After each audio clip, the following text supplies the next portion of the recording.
cái gì nè tích cho hả từ gì rồi ừ.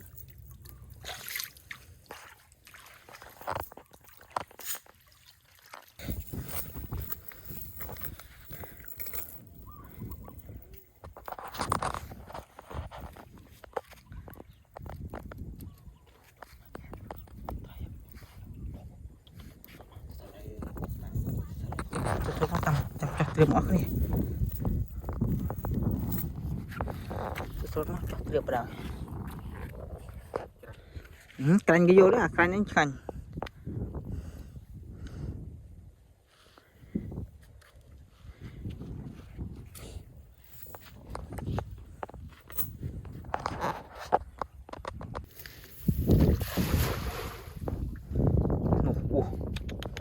ôi dễ lụt tiền cho nữ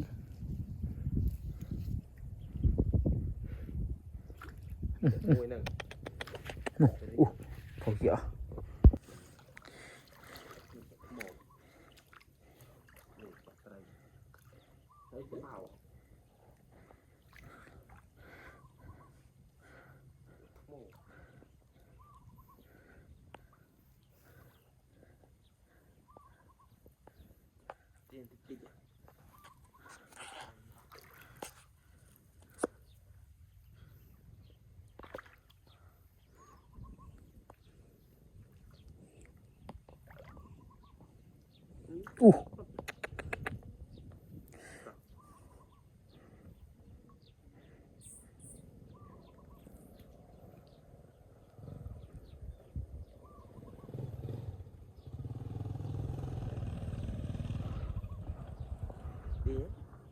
thì nó chụp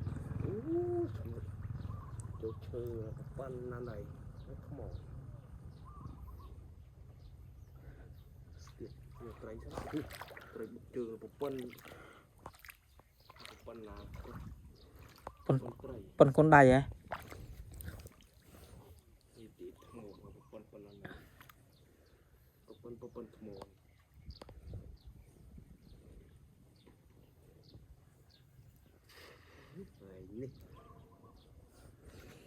anh bong bong đều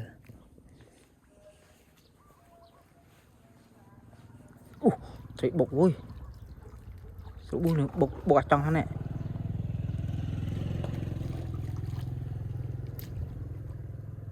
được không này này trong này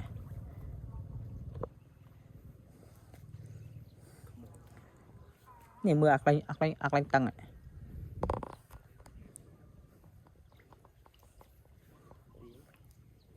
muốt rồi riêng mưa này thông ấy da sang khang này